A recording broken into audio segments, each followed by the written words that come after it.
Fright Fest, let's fucking settle up.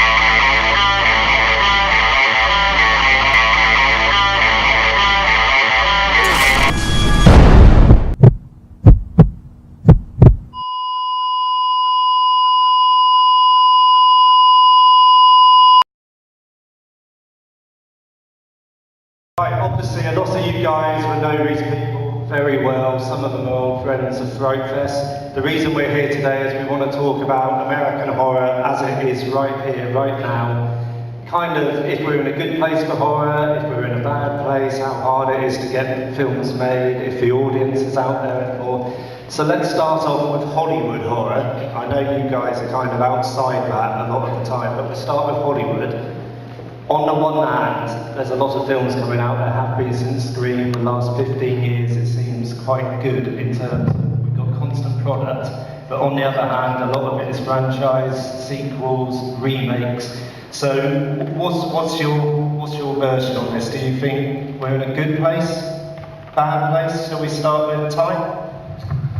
I don't know, I don't want to bum everybody out, but I personally think we're in a bad place. I think it's great that there's a lot of horror, but it's just, in my opinion, it's not very good and it's all remakes and sequels. And I don't even have a problem with remakes and sequels, I have a problem with bad remakes and sequels. And there's so much of it that I think the only way to get away from it, because it's also successful, is for it to fail. So the only way that we'll learn, certainly as Americans, to change something is once the previous thing fails. That's the only way we know how to do it. So if horror were to become completely a disaster, they would stop making it. And then the only ones they would make would be really interesting, progressive, new stuff that people fought really hard to get made. And that stuff, I believe, would be far more interesting because, man, look at the struggle they went through instead of it just being yet another packaged product. The sad thing about that is if it fails, it affects all of us in this room in such a downer way because we have to go through the failure of it. I've just never seen it happen the other way. I think it's unavoidable to some extent because we've ridden this wave since around 2004-ish, where it's really had a big rebirth and given us all careers. But I don't know. I think it's kind of grim right now. You get 1 or 2 a year maybe that I think are interesting. Just on the other side of that, because Adam and Joe, you've both made sequels, and obviously, like for my money, Hatchet 2 is probably an improvement on Hatchet. It doesn't necessarily have to be a bad thing making a sequel. Can you tell me the attraction of going out there and having another stab at something? Well, in terms of doing a sequel to my own original movie, I mean, that was a gift to the fans. I purposely didn't do Hatchet 2 when the first one became a big success. That's what the studio wanted. I was like, all right, do it again. But I did Spiral, I produced Race, I did Frozen, and then I went and did Hatchet 2 because it was fun and I wanted to. But to speak to what Ty is saying, it's true, and this is always an unpopular thing to say. And it's not directed at the people in this room. I mean, if you're coming to Fright Fest for 5 days to watch all of these movies, a lot of which are only going to play this one time on the big screen, you're a real fucking fan. But in America especially, the fans only go to see the remakes because they just go to see whatever they're told to see. When Hatchet 1 opened, and this is not a slight against the other movie I'm going to talk about, Rob Zombie's Halloween was opening the same weekend. And I stood there in the theater watching these kids that I had seen at the Fangoria horror conventions and Horror Hound and all this shit, and they're all walking in their Evil Dead 2 shirts, and they're all walking into Halloween and bitching about it. They're like, fucking Halloween, fucking. I'm like, the Hatchet's over there. They're like, what is it? It's over there. And then they all came out of Halloween, fucking goddamn it, they fucked it up.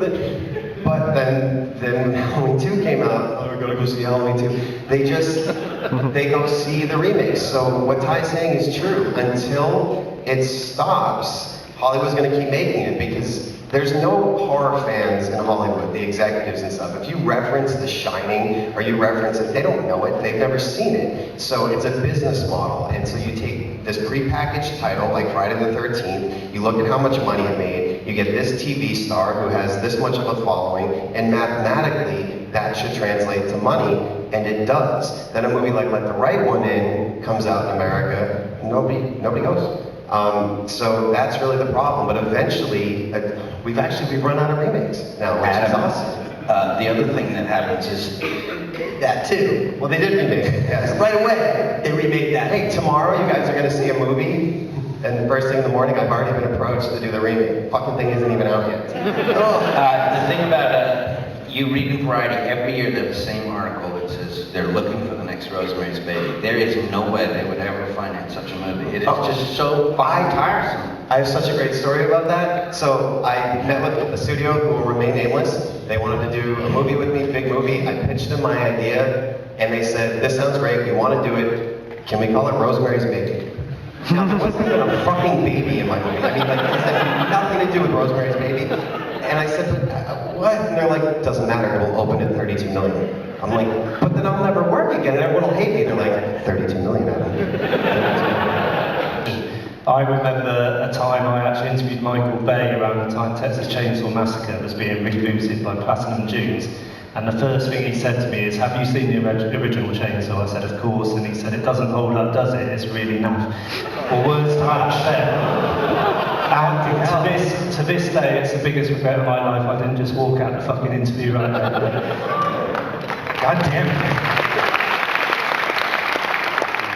Ouch, Jesus. Well, as someone who's actually made a studio sequel to a film, and not only that, but a direct-to-video sequel to a Hollywood movie, to answer your question, I mean, it's really dependent on the passion or the voice the filmmaker has. I mean, I was literally, last on the list of all the guys who wanted to do Wrong Turn 2, and I just went in going, like, this is my only shot as a filmmaker to get my foot in the door. So I went in with a 12-page Bible of like how the van's gonna look, which side of the eye is the mutant gonna have, like all the mutant sex. Oh, that's all gonna be in there.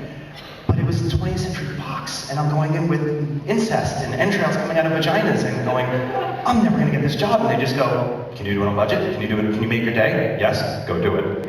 And that was it. And they left me alone because they were just like, I was actually told by an executive at Fox, who I love, but his quote to me in my final meeting before I got the movie, and I was at Nakatomi Plaza, so I'm already geeking out, like I'm sitting there like, holy shit, there's John. And he said, look, whatever you do to this movie, we don't care. We're gonna put it on that shelf, it's gonna say Wrong Turn 2. I could spray diarrhea in a DVD box and put it up there, and it'll sell, no matter what. Now, I sprayed diarrhea with a lot of love, and put it into that DVD box. To answer your question about remakes as well, it's really the voice. I mean, I was here in 2007 when they announced Larry doing The Orphanage, and the fucking place went nuts because it was like, it was one of us.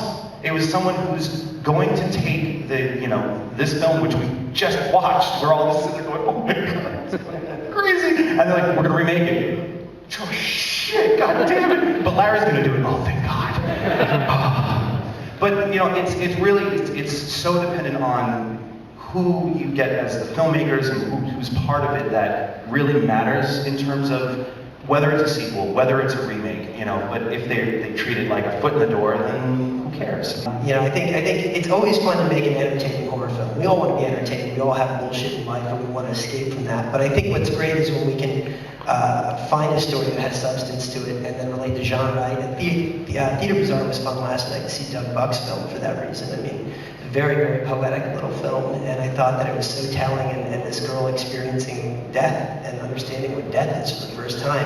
And it transcends the genre, and I think the great thing about May and a lot of the films, even Sick Girl, that Lucky does, is he finds these intrinsic character pieces that lend themselves to kind of uniqueness and something that people can relate to. I mean, we watch remakes, and it's just like, we love them because they're referencing the originals that had that same passion behind them.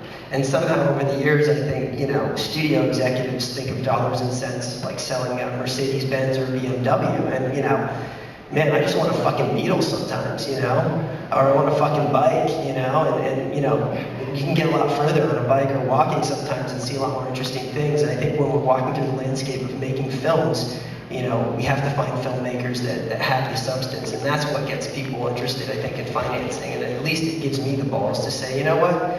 If all else fails, at least I put my credit card online and, 49 other people's money and lost it with pride. Now, another thing Ty and I have in common, a lot of people don't know this story. Back in 2003, I was approached to write Cabin Fever 2. And they told me that like, Eli Roth does not want to do the sequel. He's doing another film, and he's going to produce it. We'd like you to write it. And I was like, this was my first real studio thing. Hatchet hadn't even gotten made yet, but the script was going around. I was so excited. And I wrote it, and the notes that I got from these people, one of them was, is there any way you can add a scene with a scary stove? I said, trying not to be difficult. I said, well, okay, so you got a bunch of kids, they're in the woods, they have a flesh-eating disease, they come upon a scary stove, why? And the woman says, well, I'm a producer because I get ideas. I don't know where they come from, I just get them. And I was thinking, what about a scene where they're opening a stove and you don't know what's in there? And, okay, and then she said, can you add a car chase? I said, okay, so they're in the woods, there's the flesh-eating disease, the stove, they come upon two cars, and instead of leaving, they chase each other. And she said, car chases test well. So that was the end of me working on that project, but then years later, Ty had the privilege of getting to work with these same people. Ty, and really change it. Ty, I don't know how much you want to go over this again, because I know you were burnt by it. Well, just before I launch into any of that stuff, I would say that Larry and I had a similar conversation. We had it yesterday at the hotel, that the classic quote we always say is, we love you, now change. And that seems to be what Hollywood does. House of the Devil, it's amazing. We ever film in a house. We want you to do our house film. And I'd be like, oh, and it's in the 80s, and so you're perfect for it. And I was like, all right, well, and that's it. That's as far as they thought ahead. They went, we have a film that's in a house. We could set it in the 80s. You just did that. We don't want to do what you did, but you seem to be a good choice. And that is, you know how many orphanage rip-offs I was offered after not being able to make the orphanage? It's a really scary movie in a house with a kid missing and a scary kid. But and I'm happy to go into as much Cabin Fever 2 nonsense as whatever. But I will say, and I don't know if maybe Lucky could say the same, but around the same time we sort of did you did The Woods, and I was Cabin Fever 2, and this was I was stepping into sort of a bigger movie. And the first half of that experience, to this day, I've never had a better, more supportive, fantastic experience making a movie in my life. No offense, but it was flawless. The second half of that experience, without a doubt, the absolute worst experience I've ever had making a movie in my entire life. So I don't know what to make it. I don't know what I learned from it, but it's just to go with what you said about being difficult. Is like you get put. It's like they lure you out into the ocean and everything's great, and then they turn on you and they put you in a corner. And so the reality is, I think there's an idea that intimidation will make you back down because you're out in the ocean. What are you going to do? If you try to swim back, the whole thing comes down like a house of cards. And that's what happened to me. Is the reason you get called difficult is because they say, this is what we got to do, and you say no. But now you're so deep in that by saying no, you threaten to fuck everything up. When it's like, we could have had this problem conversation before we made the movie. We could have had the discussion that what Cabin Fever 2 I made was not what you wanted. We had a million opportunities for you to go, I'm sorry, what are you going to do? No, we're not doing that. We had it before the script was written. We had it as I wrote the script. We had it when the script was finished. We had it when the script was greenlit. We had it when we got to set, when I cast people, when we shot them, when we saw Dale. There were so many opportunities for them to go, what the fuck are you doing? Never once. When it was done, then they were able to show it to their friends and go, someone did, this is a mistake. And I felt like, well, it's too late now. You're better off just to have something, okay, maybe now it's not what you want. Fair enough, but it's too late. So why don't we just have this groovy thing that we have and give it its own life and have it be this cult movie or whatever. But I'm telling you, as the person who made it, it can't be turned into this other thing that you want. Like, the material doesn't exist. Well, we want to try. And that's really what happened. And it was just like, I knew the answer was it's not going to work. But the irony is, I'm sure in like 20 years it'll be the movie the only movie of mine that stays, and everyone's going to want to talk about it forever. Like, it's brilliant.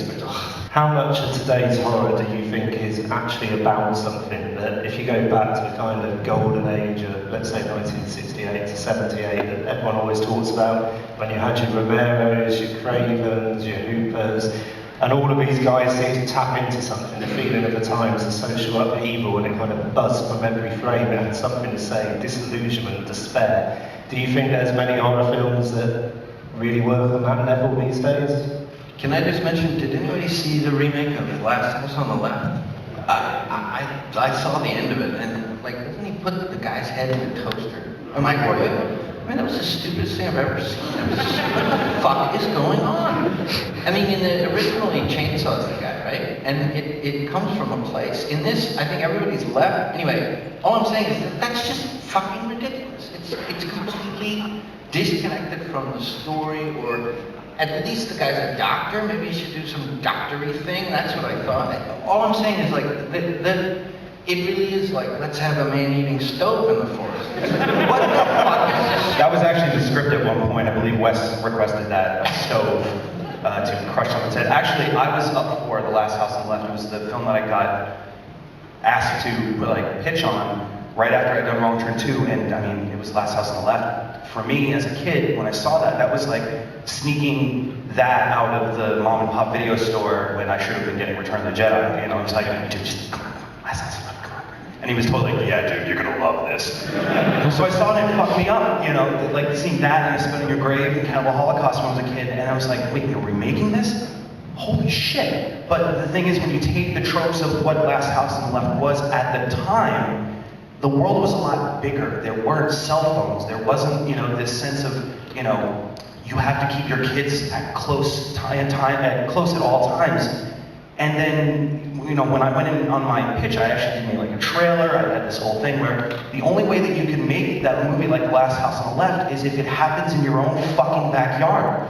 Where to me, that's the scariest thing. It's a father like looking out at, you know, at his backyard, and right underneath his nose, his daughter is being assaulted. Like, that's the only way that you could do it. And I went in and they loved the trailer, and they were like, wow, this is really dangerous. And I'm like, I know, it's gonna be great.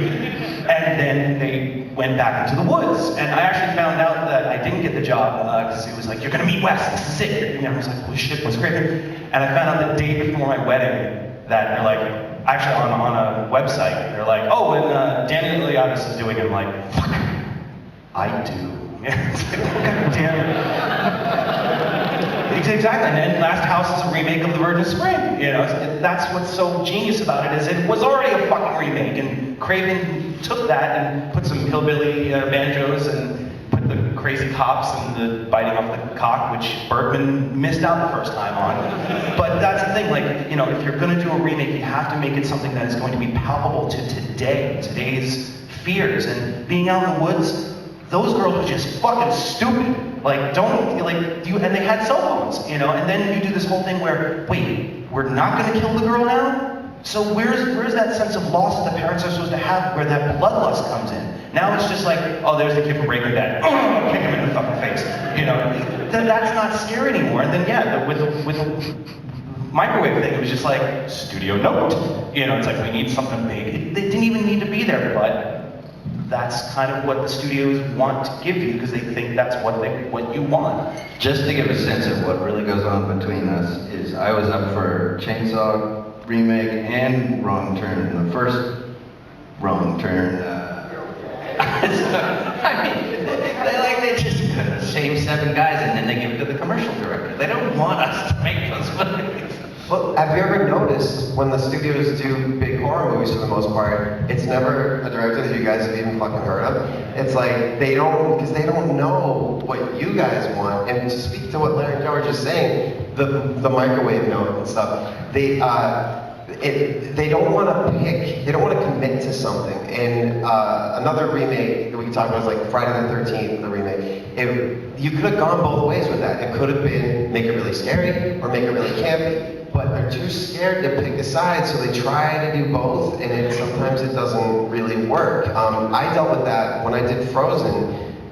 When they tested it, the way they tested the film, which Frozen is fucking nothing like Hatchet. Spiral was nothing like Hatchet. But when they tested Frozen, they invited people by saying, if you like Hatchet or Saw, come see this movie. And so the line, the other thing, they tested in Chatsworth, which I know you guys don't know what that is, but it was 90% Porn Central. Porn Central. Porn and Hispanic audience who had never seen snow, are gone skiing, and they all walk in, and the movie starts, and as soon as they said the film was called Frozen, they all went, ugh.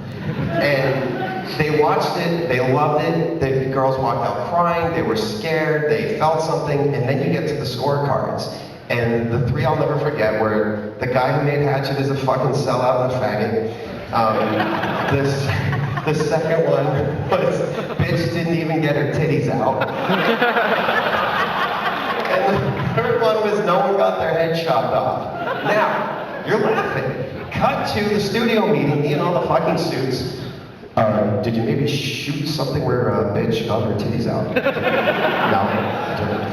It's like they have no idea what they're doing, but they want to please everybody, and it doesn't work like that. And that's what's so great about the stuff that all of these guys do up here. All of us are sort of on an island doing our own stuff. I have my own company, just like Larry, 7 movies. I found a new filmmaker, Paul Solid, produced his movie Grace. Lucky does his own thing, Tyre. It's like, but that's the stuff that I hope at least most of what we do, or some of what we do at least, you guys sort of respond to, but you're the real fan. It's like when we have these discussions, the rest of the world is not as fucking cool as you are.